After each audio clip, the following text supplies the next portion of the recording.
Մակար առաջին թեղուցի կաթողիկոսը Գևորգյան հոգևոր ճեմարանում հիմք դրեց մի ավանդույթի, որը շարունակվեց մինչ Հայաստանի խորհրդայնացումն ու ճեմարանի փակումը։ Լավագույն սաներն ուղարկվում էին եվրոպական համալսարաններ, շարունակելու ուսումը։ Նրանք ոչ միայն հոգևորականներ էին, այլև արվեստի ու գիտության մեջ մեծ հեռանկարներ խոստացող աշխարհիկ շրջանավարտներ։ Նրանց մեծ մասը փայլուն կրթություն ստանալով վերադարձան Էջմիածին և մայր կրթարանը բարձրացրեցին ժամանակի լավագույն եվրոպական համալսարանների մակարդակի։ Նրանցից մեկը ակադեմիկոս Ստեփան Մալխասյանցն էր։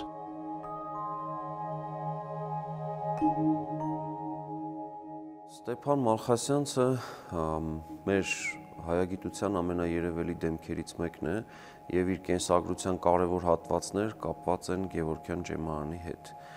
Այս առումով պետք է նշել, որ նա ճեմարանի առաջին սաներից է եղել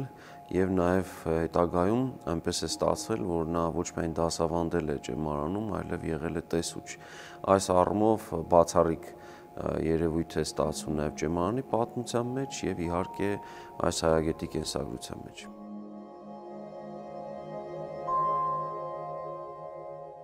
Ստեփանոս Մալխասյանցը ծնվել է 1857 թվականին Նախալցխայում Կարինցիների ընտանիքում վերաբնակիչների և այստեղ ստացել է տեղի Կարապետյան վարժարանում իր նախնական կրթությունը և 1871 թվականին այստեղ ավարտելուց հետո շարունակել ռուսական գավառական դպրոցում և այնուհետև դիմել է նորաբաց Գևորգյան ճեմարան։ Մալխասյանցը ճեմարանի առաջին սերնդի սաներից է։ 1874 թվականին գերազանցությամբ հանձնելով ընդունելության բոլոր քննությունները, նա ընդունվում է Գևորգյան ճեմարանի լսարանային բաժին և 4 տարի սովորում այնտեղ։ Այնպես է ստացվել, որ առաջին ուսումնական տարում ընդամենը 5 ուսուցիչներ էին դասավանդում, որոնցից 4-ը վարդապետներ էին, և այս անձանց թվում հետաքրքիր մի անձնավորություն կար, ապագա կաթողիկոս Գևորգ 5-րդ Սուրենյանցը, ով դասավանդել է այս շրջանում Ռուսաստանի պատմություն և աշխարհագրություն, և մենք գիտենք, որ հետո այս մարդը պետք է լիներ ցեղասպանության շրջանում ամենայն հայոց կաթողիկոս և Մայիսյան հերոսամարտերի շրջանում ու հայոց պատմության մեջ մնար Վշտալի անունով, և նա փաստորեն այս շրջանում դասավանդել է։ Փայլուն ցուցանիշներով ավարտելով Գևորգյան ճեմարանը, Մալխասյանցն ընդունվում է Սանկտ Պետերբուրգի համալսարանի արևելագիտության ֆակուլտետ, սակայն առաջացած առողջական խնդիրների պատճառով ժամանակավորապես թողնում է ուսումն ու մեկնում Փարիզ։ Բուժմանը զուգընթաց այստեղ շարունակում է կրթությունն ու սկսում զբաղվել գրականագիտությամբ։ Հասցնում է անգամ գիտական թեզ պաշտպանել և թեկնածուի աստիճանով վերադառնում է հայրենիք։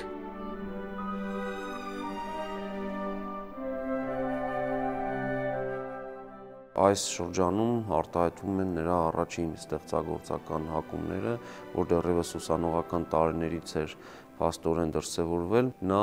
Արարատ ամսագրին է թղթակցում, կատարում է թարգմանություններ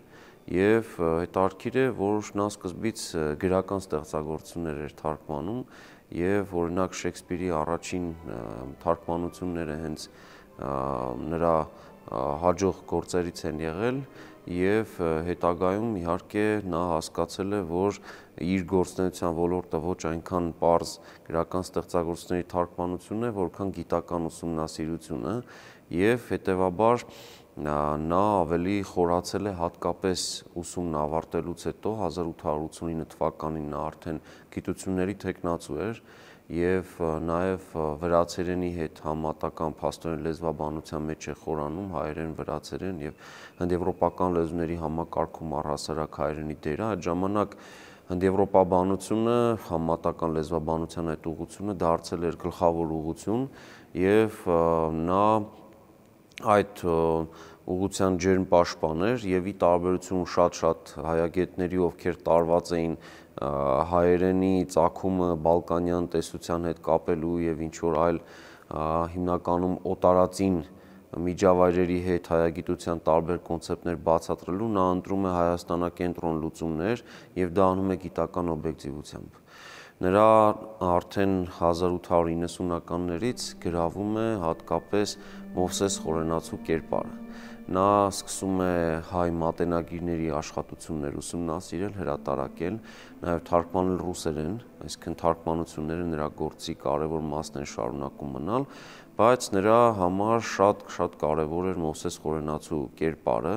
Նա ֆիքսել է, որ Խորենացին պատմագրական ավանդույթի հիմնադիր է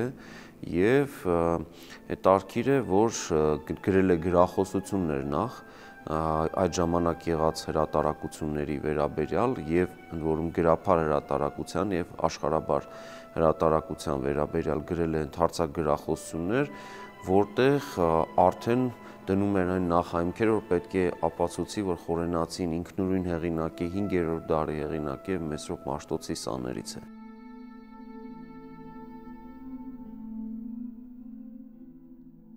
Նրա կերպարը իր մեջ պարունակում էր եւ ակտիվ մանկավարժական գործունեություն, եւ գիտական գործունեություն եւ նաեւ հասարակական գործունեություն։ Այս առումով նա պետք է պաշտոնավարի նախ ուսուցչությամբ զբաղվի իր հայրենի քաղաքում, այնուհետև պետք է մեկնի Թիֆլիս, այստեղ շուրջ 20 տարի աշխատի Թիֆլիսի Ներսիսյան դպրոցում, այս փառավոր դպրոցի պատմությունը նաև գրի 75-ամյակի կապակցությամբ հրատարակի, որտեղ մեծ գովեստով է խոսում նախորդ ուսուցչապետերի մասին, ընդ որում ինքը 1903-ից 6 թվականներին գլխավորում է նաև այս դպրոցը եւ մեծ ակնածանքով է գրում օրինակ Հարություն Ալամդարյանի եւ մյուս բոլոր անձանց մասին, ովքեր այստեղ գործել են։ Շատ հետաքրքիր է, որ նրան փաստորեն վիճակված էր, որ արդեն հաջորդիվ Հովնանյան դպրոցում տեսչություն իրականացնելուց հետո գալ եւ արդեն 1914-15 ուսումնական տարվանից պաշտոնավարել հենց Գևորգյան ճեմարանում որպես տեսուչ, եւ սա յուրահատուկ մի իրավիճակ էր, նախկին սանը դառնում է տեսուչ եւ զբաղվում է ուսուցչությամբ, բնականաբար նա պետք է հայոց լեզվի եւ մատենագրության դասընթացներ կարդար եւ այն ուսումնասիրությունները, որ ինքը արդեն հասցրել էր կատարել 1890-ականներից սկսած, նա կարող էր նաեւ լսարանում ներկայացնել այստեղի սաներին։ 1910 թվականին Մալխասյանցը հրավիրվում է Գևորգյան հոգևոր ճեմարան որպես հայոց լեզվի եւ մատենագիտության ուսուցիչ։ Կարճ ժամանակ անց նշանակվում է նաեւ ճեմարանի տեսուչ։ Արդեն մանկավարժության մեծ փորձ ունեցող գիտնականը ճեմարանում ձեռնամուխ է լինում նոր կանոնադրության ստեղծմանը։ Նոր կանոնադրությունը գրելուն զուգահեռ Մալխասյանցը լուրջ փոփոխությունների է ենթարկում նաև ուսումնական ծրագրերը, ընդ որում կրթական նոր ծրագրերի ստեղծմանը մասնակից է դարձնում նաև ճեմարանի ուսուցիչներին։ Եվ բնականաբար նա հասկանում էր, որ կարիք կա ծրագրերը թարմացնելու, վերանայելու եւ ուսումնական ծրագրերի վերանայման գործին ներգրավում է տեղի կադրերին, դասավանդող կազմին եւ բավականին արդիականացման գործընթաց է գնում, այնուամենայնիվ այս ընթացքում տեղի ունենում մենք շատ լավ հասկանում ենք 14-15 թվականները եւ մինչեւ իր պաշտոնորման ավարտը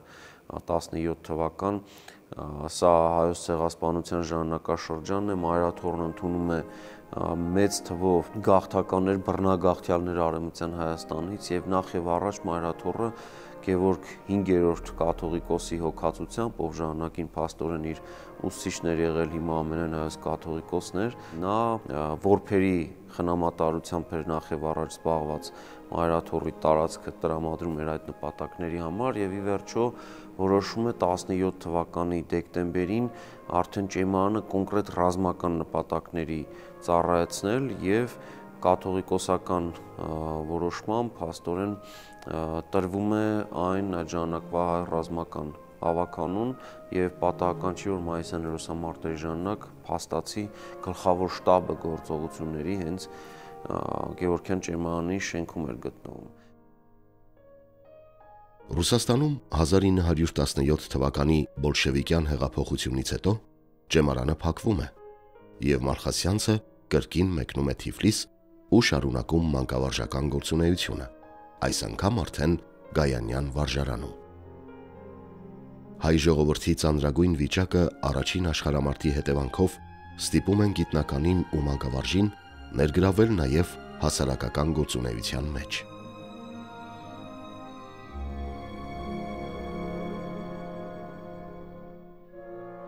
Այս իրավիճակում իհարկե այլևս անհնար էր այստեղ մանկավարժությամբ զբաղվել եւ տեսնում ենք, որ Ստեփանոս Մալխասյանցը մի կողմից շարունակում է իր մանկավարժական գործունեությունը, լինում է օրինակ Ախալցխայում, Թիֆլիսում է նորից հայտնվում, բայց նաեւ ակտիվ հասարակական գործունեությունը չի բաց թողնում եւ մասնավորապես տեսնում ենք 1918 թվականի մարտին նա հայ հայրենակցական միությունների ընդհանուր միությունը որ ստեղծում Հովհաննես Թումանյանի նախաձեռնությամբ նրա պատվավոր փոխնախագահ է ընտրվում եւ փորձում է հայ բռնագաղթյալներին իր աջակցությունը ցուցաբերող միջոցառումներ կատարել, հայրենակցական տարբեր խմբերի միջև երկխոսություն ապահովել եւ այլն։ 1919 թվականին Գյումրիում բացված առաջին պետական համալսարանի առաջին դասախոսներից էր, բայց մեկ տարի դասավանդելուց հետո վերջնականապես թողնում է մանկավարժությունը եւ ամբողջապես նվիրվում գիտությանը։ 1940 թվականին հաշվի առնելով Մալխասյանցի գիտական վաստակը առանց պաշտպանության նրան շնորհվում է գիտությունների դոկտորի աստիճան։ 3 տարի անց դառնում է նորաստեղծ գիտությունների ազգային ակադեմիայի հիմնադիր անդամներից մեկն ու ստանում ակադեմիկոսի կոչում։ Ստեփան Մալխասյանցի գիտական ամենանշանակալի ձեռքբերումը, որը նաև հայագիտության մեծ նվաճումներից է, հայոց լեզվի քառահատոր բացատրական բառարանն է։ Եվ երբ 1920 թվականի հունվարի 31-ին Ալեքսանդրապոլի հայ առևտրային դպրոցում կազմակերպվեց Հայաստանի համալսարանի կամ նույն թե Երևանի պետական համալսարանի առաջին ուսումնական տարվա բացումը, նրան էր հենց փաստորեն վստահված առաջին դասախոսությունը, փետրվարի 1-ին նրա դասախոսությամբ սկսեց իր գործունեությունը Երևանի պետական համալսարանը։ Առանձնահատուկ կուզենայի շեշտել նրա գործերից հայերեն բացատրական բառարանը։ Սա նրա կյանքի գործը կարելի անվանել եւ նա այդպիսին էլ համարում էր դա 1920-35 թվականներին 15 տարի նա անխոնջ աշխատել է այս քառահատորյակը ստեղծելու ուղղությամբ եւ թվականները մենք հասկանում ենք այնպիսին են, երբ որ լեզվի ռեֆորմներ էին մի քանի փուլով գնում, նույնիսկ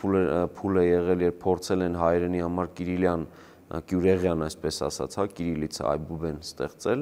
ռուսերենի նման ուղղությամբ, բայց այդ նախագծերը խոտանվել են եւ ի վերջո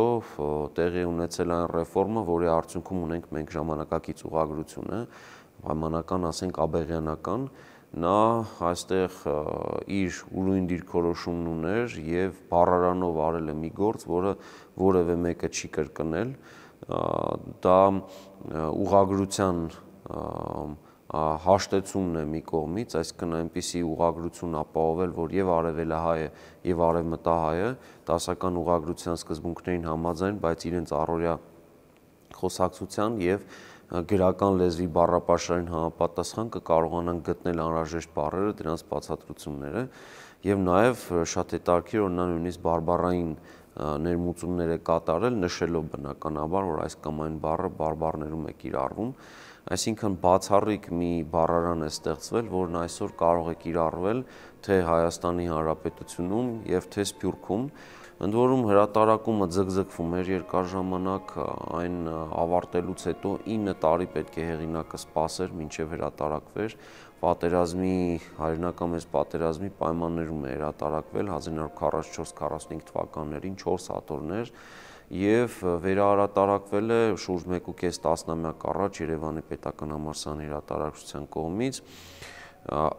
Այսպիսի մի նույնիսկ տարածված խորհրդային շրջանի պատում կար, որի իսկությունը դժվար է պարզել, պնդում էին իբրև քանի որ 1916 թվականին նրա սանն է եղել ճեմարանում Անաստաս Միկոյանը, որ այդ ժամանակ խորհրդային միության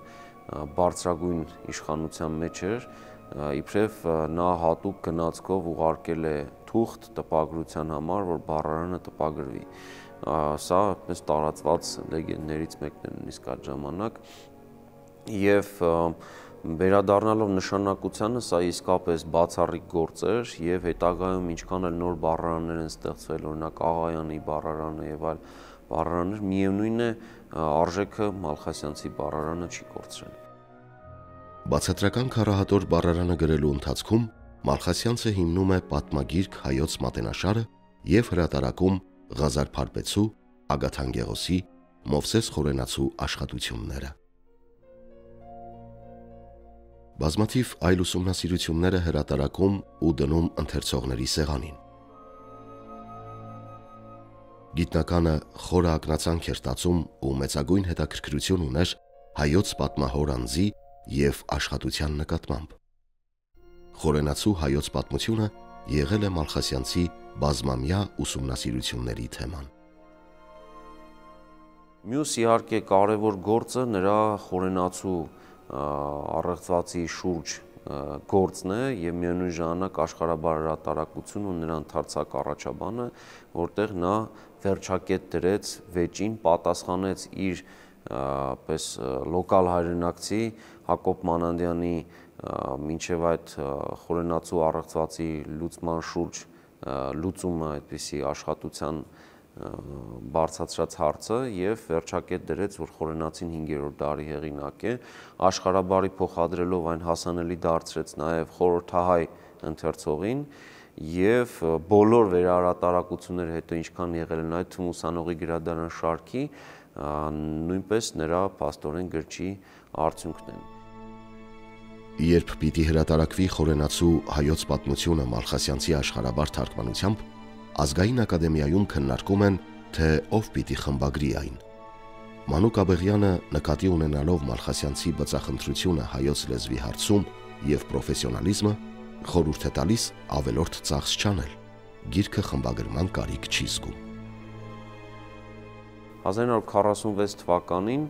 նա արժանացավ ԽՍՀՄ պետական մրցանակի իր քառահատորյակի համար հայերեն բացատրական բառարանի եւ սա իհարկե հասկանում ենք, որ նրա վաստակի մեծ գնահատումն էր, ընդ որում նման գնահատում էր նաեւ 40 թվականին նրան գիտությունների դոկտորի գիտական աստիճանի շնորհումը առանց պաշտպանության հիմք ընդունելով այն հսկայական ժառանգությունը, որ նա ստեղծել էր, բազմաթիվ ուսումնասիրություններ, հրատարակություններ բնագրային։ Ստեփանոս Մալխասյանցը իր կյանքի վերջին տարիներն ապրել է Երևանում, լինելով գիտությունների ակադեմիայի հիմնադիր կազմում, որպես իսկական անդամ, ակադեմիկոս, նա բնակվել է Երևանում այն ժամանակ Ստալինի պողոտայում, հետագայում Լենինի վերանվանված այժմ Մաշտոցի պողոտա, հատուկ ակադեմիայի հիմնադիր կազմի համար պատրաստված շենքում, կառուցված շենքում, որ այժմ Մաշտոցի 9 հասցեն է, այնտեղ նրա հուշաքարն է նաև տեղադրված կիսանդրիով եւ մեծանուն հայագետը դրանով նաեւ սերունդների համար տեսանելի իր հուշաքարով, բայց իհարկե հիշողության մեջ կմնա նախ եւ առաջ առօրյա գործածական իր բառարանով եւ հայ մատենագիրների իր հրատարակություններով ու Խորենացու հարցում կատարած իր մոտեցմամբ։ Նաեւ մի շատ կարեւոր ավանդույթի մասին պետք է խոսենք, նա մարդ էր, ով որ ֆիքսեց, որ Մովսես Խորենացին ավանդույթի հիմնադիր է, որին հետևել են պատմագրության մեջ մեր մյուս բոլոր պատմագիրները եւ նա ըստ էության ժամանակակից մատենագիր հայոց մատենաշարի նախագաղափարի հեղինակն է։ Ստեփան Մալխասյանցը մահկանացուն կնքեց 1947 թվականի հուլիսի 21-ին։ Մեծ հայագետը երբեք չընդհատեց իր մշտական շփումները Էջմիածնի հետ, երկար տարիներ եղել է Վրաստանի և Իմերեթի թեմական խորհրդի անդամ։ Հայաստան մշտական բնակության տեղափոխվելուց հետո էլ դարձավ Մայրաթոր Սուրբ Էջմիածնի Գերագույն հոգևոր խորհրդի անդամ։